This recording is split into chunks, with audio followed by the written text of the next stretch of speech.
سیرت النبی صلی اللہ علیہ وسلم کی محفل ہے، اس لیے سب سے پہلے ایک مرتبہ ہم درود شریف پڑھیں۔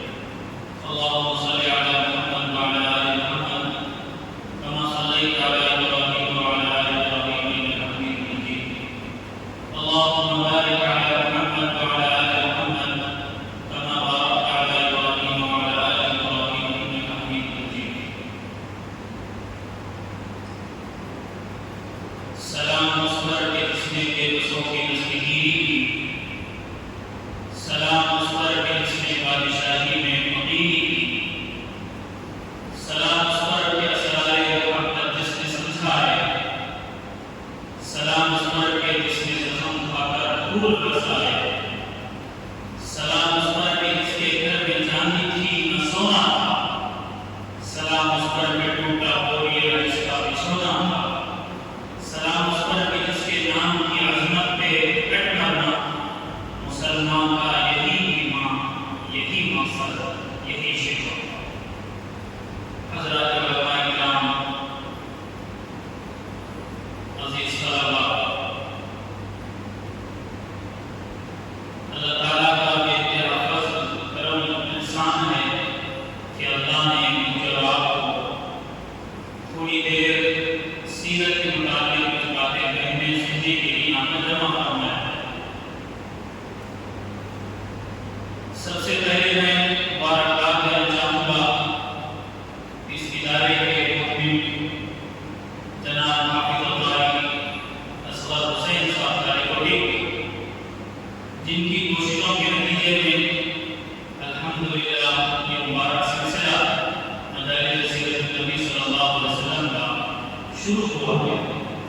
ربیع الاول کے مہینے میں اس کی مناسبت سے قابل مبارکباد ہے اس ادارے کے ذمہ داران اور خصوصاً ہمارے وزیر محترم مفتی توفیق صاحب اشراقی رحمۃ اللہ علیہ، مسلسل آپ کی کوششیں چل رہی ہیں، اللہ تمام کی کوششوں کو کوششوں کو قبول فرمائے۔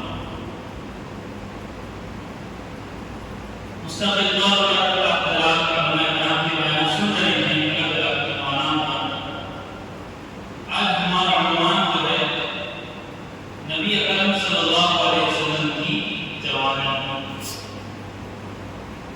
سیرت ایک ایسا موضوع ہے، بلکہ وہ ایک سمندر ہے جس کے اندر جو جتنی کوشش کرے گا اس قدر وہاں سے وہ موتی اور ہیرے جواہرات نکال سکے گا۔ سب سے پہلے ہم ایک بات کو سمجھیں کہ سیرت یہ ساری انسانیت کے لیے ایک نمونہ، آئیڈیل، اسوہ ہے۔ خطبے میں نے آیت کریمہ پڑھی، لقد کان لکم فی رسول اللہ اسوۃ حسنہ، کہ نبی اکرم صلی اللہ علیہ وسلم کے ذات اقدس میں اللہ تعالیٰ نے بہترین نمونہ، بہترین اسوہ، بہترین آئیڈیل ہم تمام کے لیے رکھا۔ ضرورت اس بات کی ہے کہ اس سیرت کو ہم سمجھیں، اس سیرت کو جانیں اور اس کے مطابق اپنی زندگی گزارنے کی کوشش کریں۔ سب سے پہلی بات یہ ہے کہ جب حضور کی زندگی ہمارے لیے نمونہ ہے، ہمارے لیے آئیڈیل ہے، تو دو شرطیں ضروری ہیں۔ جب تک دو شرطیں نہیں پائی جائیں گی تب تک یہ آئیڈیل ہم حاصل نہیں کر سکتے۔ ہمارے بڑے حضرت اللہ کی قبر سے منور فرمائے مرشد الامہ حضرت مولانا سید محمد رافع حسنی نبی دامت برکاتہ العالیہ فرماتے ہیں کہ نبی اکرم صلی اللہ علیہ وسلم کی سیرت کو اپنی زندگی میں لانے کے دو طریقے، دو شرطیں۔ سب سے پہلی شرط یہ ہے کہ نبی اکرم صلی اللہ علیہ وسلم سے ہمیں بے پناہ محبت، آپ سے محبانہ تعلق، اور تعلق صرف زبان سے نہ ہو بلکہ اپنے اخلاق اور اپنی زندگی سے ہو۔ جیسے صحابہ کرام رضی اللہ عنہم کو نبی اکرم صلی اللہ علیہ وسلم سے تعلق تھا، جیسی محبت تھی۔ کسی صحابی سے پوچھا جاتا ہے اسلام کی سزا میں، اسلام لانے کی سزا میں ان کو تکلیف دی جا رہی ہے، پوچھا جاتا ہے کہ کیا تمہیں یہ بات گوارا ہے کہ تمہاری جگہ تمہارے نبی محمد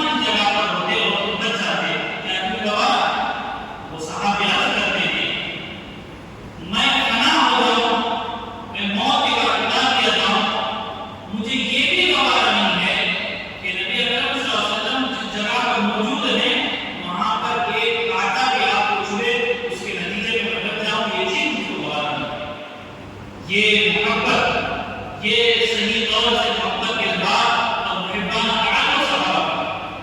ایک موقع پر غزوے سے صحابہ لوٹ رہے تھے، ایک صحابیہ رضی اللہ تعالی عنہ آتی ہے، پوچھتی ہے کہ نبی اکرم صلی اللہ علیہ وسلم کیسے ہیں؟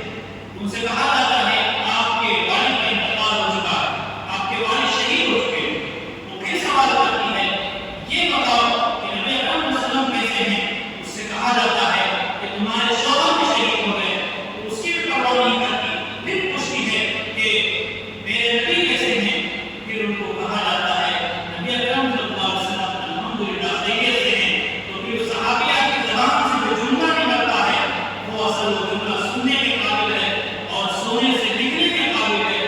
وہ کہتی ہیں کل مصیبت بعد جلل، آپ خیریت سے ہیں، آپ کے بعد ہر مصیبت ہمارے لیے آسان ہے۔ یہ وہ صحیح جذبہ، یہ وہ محبانہ تعلق تھا جو صحابہ کا بھی تھا، صحابیات کا بھی تھا۔ تو پہلی شرط رسول اللہ نے بیان فرمائی کہ پہلی شرط یہ ہے کہ آپ صلی اللہ علیہ وسلم سے ہمارا تعلق محبانہ، آپ سے ہماری محبت۔ دوسری شرط بیان فرمائی کہ نبی اکرم صلی اللہ علیہ وسلم کی سیرت کو جاننا، آپ کے اخلاق کو جاننا، آپ کے اخلاق کے نمونے کو پڑھنا، علماء سے سننا، سیرت کی کتابوں میں ٹٹولنا اور اسے ڈھونڈ کر تلاش کر کے اپنی زندگی میں لانے کی کوشش کرنا۔ یہ دو شرطیں وہ ہیں، جب یہ ہمارے اندر پائی جائیں گی تو سیرت پر عمل کرنا ہمارے لیے آسان ہوگا۔ تو یہ تمہید تھی۔ تو اس کے بعد جو ہماری بات ہے کہ آپ صلی اللہ علیہ وسلم کی جوانی کیسی تھی اور اس جوانی سے ہم کو کیا سبق ملتا ہے، وہ ہم کو دیکھنا اور سمجھنا اور جاننا ہے۔ نبی اکرم صلی اللہ علیہ وسلم کی پوری زندگی ہم تمام کے نمونہ ہے، آئیڈیل ہے۔ اور جوانی زندگی میں انسان کے بہت سے بدل آتے ہیں، بچپن، جوانی، پھر اخیر میں بڑھاپا۔ بچپن میں انسان کمزور رہتا ہے، پھر بڑھاپے میں آ کر کے انسان کمزور ہو جاتا ہے۔ درمیان میں چیز بچ رہی ہے جوانی۔ جوانی کے اندر طاقت بھی ہوتی ہے، ایک حد تک عقل بھی پختہ ہوتی ہے، جذبہ ہوتا ہے کام کرنے کا اور اعمال کرنے کا، حوصلہ بھی ہوتا ہے۔ تو یہ زندگی کا اہم ترین موقع ہے، اہم ترین یہ مرحلہ ہے جوانی کا، جس کے اندر انسان سب کچھ کر سکتا ہے، اپنے آپ کو آسمان کی بلندیوں تک بھی پہنچا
اب سچ بولنے والا اور امانتداری کا باصلاح ہوتے ہیں۔ یہ لقب مشرکین نے دیا، یہ لقب مشرکین مکہ نے دیا، مکہ والوں نے دیا، آپ کی سچائی کو دیکھ کر، آپ کی امانتداری کو دیکھ کر، کہ آپ کے پاس لوگ آپ سے دشمنی ہونے کے باوجود آپ کے پاس اپنی امانتیں لا کر رکھتے ہیں۔ اور وہ نہیں کہا کہ بینکوں کا نظام نہیں تھا، کہ اسٹوریج کا نظام نہیں تھا کہ کہیں پر جا کر اپنا مال ضروری اور قیمتی مال رکھتے، ایسی کوئی شرط و صورت نہیں تھی۔ تو جو سچا ہوتا تھا، جو امانتدار انسان ہوتا تھا، تو لوگ اسی کے پاس جا کر اپنی امانت کو رکھا کرتے۔ تو یہ شرط نبی اکرم صلی اللہ علیہ وسلم کو حاصل ہے کہ لوگ آپ کے پاس آتے تھے اور آپ کر اپنی امانتیں آپ کے پاس جمع کرتے۔ بہت بڑی بات ہے۔ تو یہ سیرت کا پہلا پیغام، رسول اللہ صلی اللہ علیہ وسلم کی جوانی کا پہلا پیغام ہم کو کیا معلوم ہوتا ہے کہ ہم اپنی زندگی کے اندر سچائی اور امانتداری کو رکھیں۔ جیسے مشرکین مکہ رسول اللہ صلی اللہ علیہ وسلم کو صادق اور امین کہتے تھے، آپ ہم تمام اپنے دل سے سوال کریں کہ ہمارے محلے کے اندر اگر یہ بات آئی کہ محلے میں کون سا نوجوان سچا اور امانتدار ہے، تو کس کا نام لوگ لیں گے؟ کیا اس لسٹ میں ہمارا نام رہے گا؟ یہ ایسی غلط کرنا ہے۔ سب سے پہلی چیز سچائی۔ ہم دیکھیں کہ کیا ہمارے اندر ایسی چیز ہے کہ اگر لوگ ایک بات کے لیے اکٹھا ہو جائیں کہ بھئی ہمارے محلے میں سچ بولنے والا نوجوان کون ہے، تو کیا اس لسٹ میں ہمارا نام آ سکتا ہے؟ اس کی کوشش کریں کہ ہمارا نام اس لسٹ میں آنا چاہیے۔ وہ کیریکٹر اور وہ سچائی، وہ امانتداری ہمارے اندر ہونی چاہیے۔ نبی اکرم صلی اللہ علیہ وسلم کی جوانی کی جو دوسری چیز ہم کو نظر آتی ہے جوانی کے اندر، دوسری چیز یہ ہے کاروبار کے اندر، تجارت کے اندر، بزنس کے اندر ہم لوگوں کو دیانتداری سے کام لینا ہے۔ کس سے کام لینا ہے؟ دیانتداری سے کام لینا ہے۔ جھوٹ بول کر مال نہیں بیچنا ہے، دھوکہ دے کر مال نہیں بیچنا ہے۔ دیانتداری کے ساتھ، پوری دیانتداری کے ساتھ کاروبار کو کرنا ہے۔ رسول اللہ صلی اللہ علیہ وسلم نے اپنی جوانی کے اندر کاروبار کیا، تجارت کی، دوسرے ملکوں میں جا کر کے آپ نے تجارت کی۔ پہلے ایک دو لوگ تجارت کے لیے نہیں جاتے تھے، بلکہ پورا قافلہ ہوتا تھا، پورے لوگ مل کر، ایک قبیلہ مل کر، ایک قافلے کی شکل میں لوگ تجارت کے لیے جاتے تھے۔ جب آپ صلی اللہ علیہ وسلم اپنی چچا ابو طالب کے ساتھ تجارت کے قافلے میں گئے ملک شام میں، وہاں آپ نے تجارت کی، جو دیانتداری آپ نے وہاں دکھائی، جو وہاں پر اپنے اخلاق کا مظاہرہ کیا، لوگ حیران رہ کہ تجارت ایسی بھی ہوتی ہے، معاملہ ایسا بھی ہوتا ہے۔ یہ چیز وہاں پر ہم کو دیکھنے کو ملتی ہے کہ جس طرح رسول اللہ صلی اللہ علیہ وسلم نے تجارت فرمائی ہے دیانتداری کے ساتھ، اگر وہ دیانتداری آج اگر ہمارے اندر آ گئی تو معاشرے میں ایک فساد دور ہو جائے گا، معاشرے کے اندر ایک ماحول، اچھا ماحول قائم ہوگا۔ ایک مثال ہم دیکھیں رسول اللہ صلی اللہ علیہ وسلم کی کہ مکہ کے اندر ایک معزز خاتون جس کا نام کیا ہے؟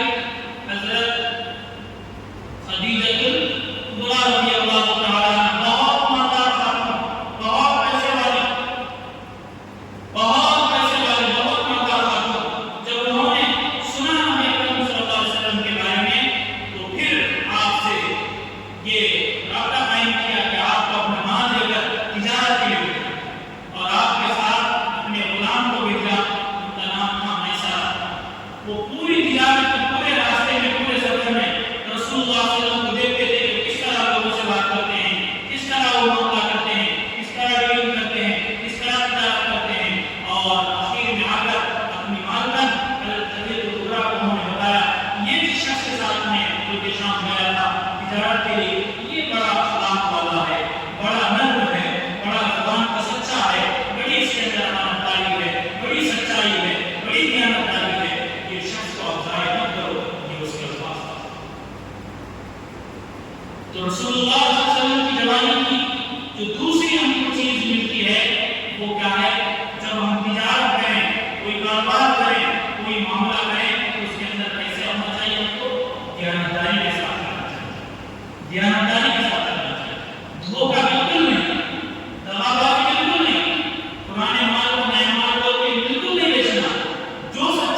یہ سچا انسان ہے، یہ جھوٹ بولنے والا نہیں، یہ ایماندار ہے، یہ سچا ہے، یہ دیانتدار ہے، تو اپنے نکاح کا رشتہ ہونا چاہیے۔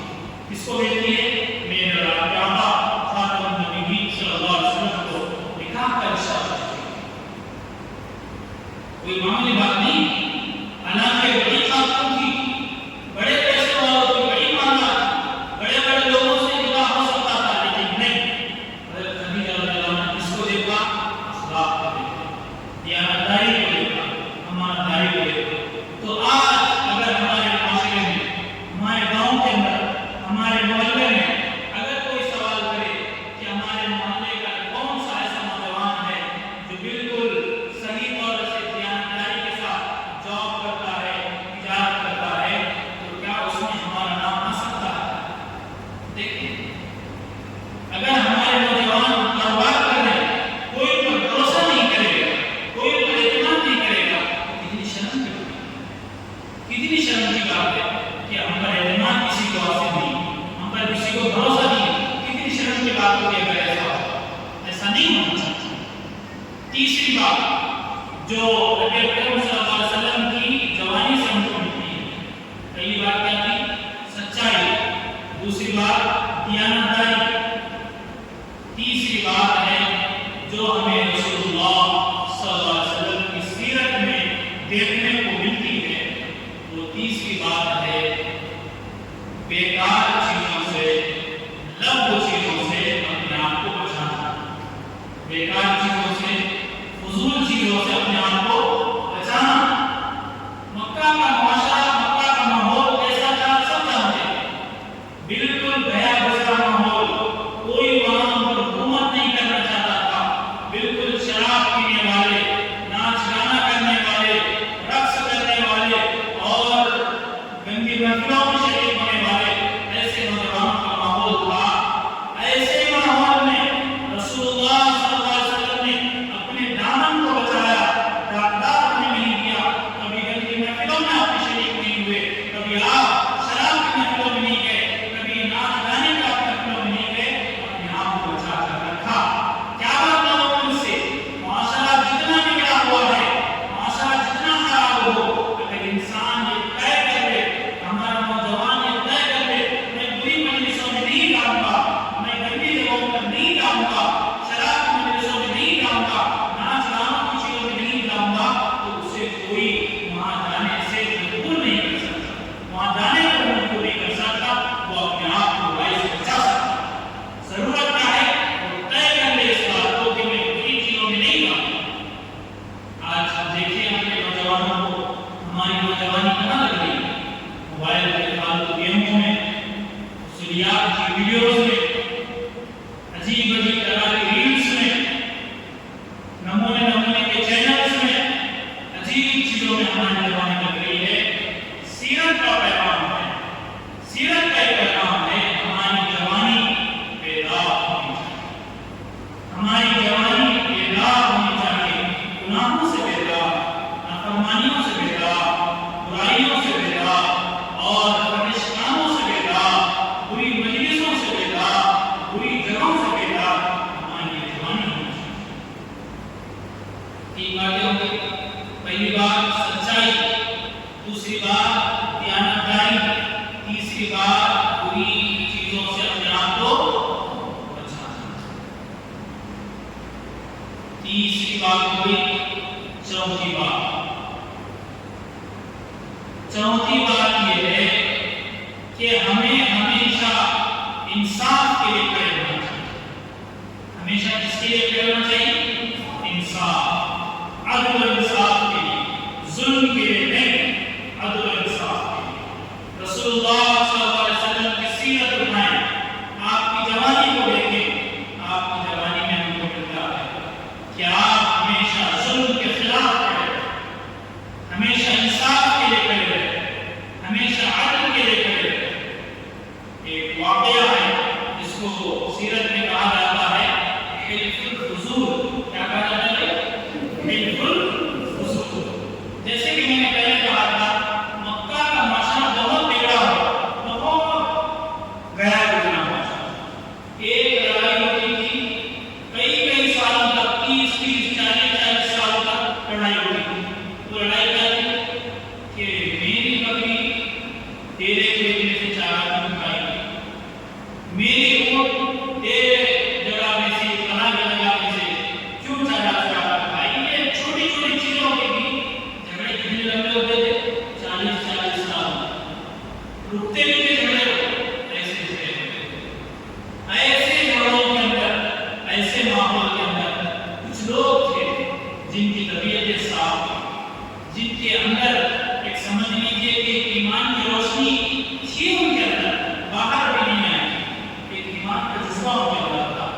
انسانیت کی قدر تھی. انہوں نے کہا کہ بھئی ہم ایک کمیٹی بنائیں. وہ ایک کمیٹی بنائیں گے. اس کمیٹی کا کام کیا رہے گا؟ ایک NGO بنائیں گے. اس کا کام کیا رہے گا؟ کوئی کسی پر ظلم کرے گا تو ہم جا کر ایکشن لیں. وہ کمیٹی بنائیں. تو اس کا نام انہوں نے رکھا حلف الفضول. تو اس کے اندر رسول اللہ صلی اللہ علیہ وسلم نے بھی شرکت کہ کوئی کسی پر ظلم نہیں کرے گا. اگر کوئی کسی پر آ کر ظلم کرے گا تو ہم لوگ کھڑے ہوں گے ظلم کو روکنے کے لیے.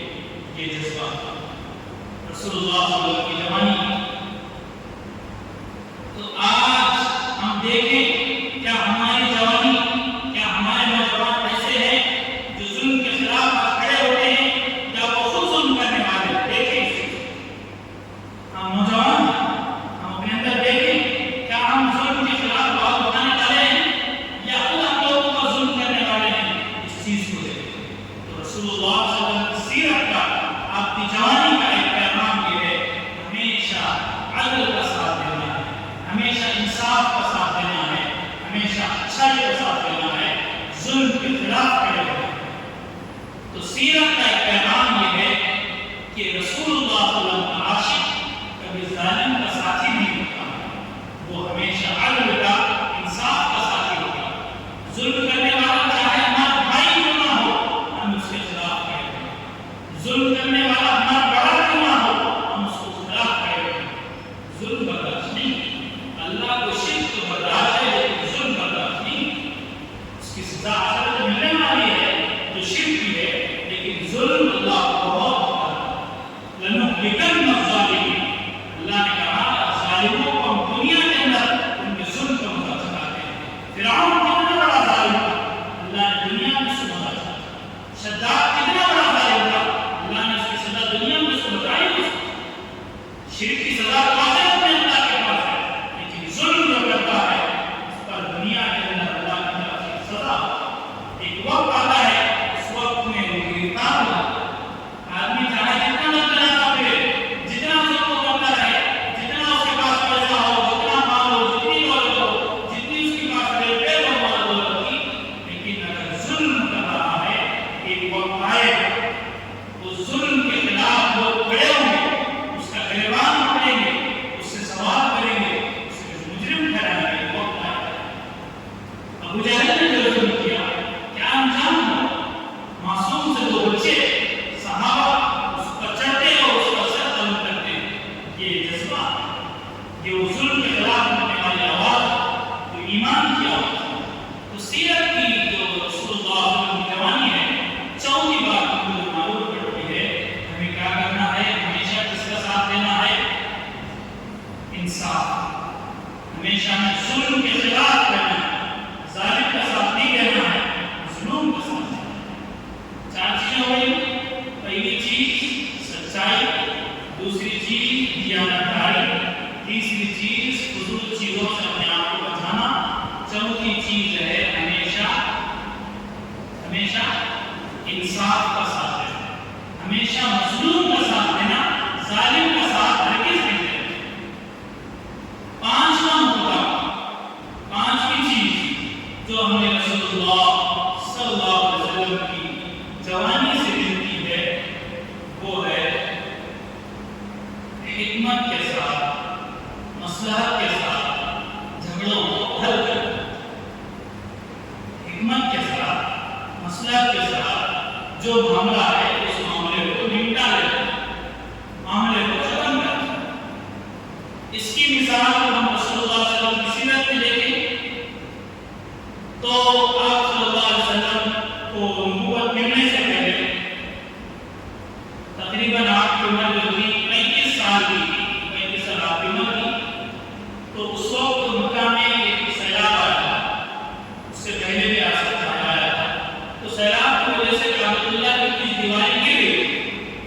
اب وہ مکہ والے یہ چاہتے تھے کہ بھئی اب دوبارہ کعبے کو کیا کریں، بنائیں گے، ریکنسٹرکشن اس کا کریں گے، اس کی دوبارہ تعمیر کریں گے. اس کے لیے تمام قبیلے والے لوگ مل کر کعبے کو اصل میں کیا کریں گے، اس کی تعمیر کریں گے. مکمل اس کی تعمیر ہوگی. اب ایک چیز بچ گئی، حجر اسود کو اس کی جگہ پر رکھنا تھا. اب جب یہ معاملہ آیا تو نوبت لڑائی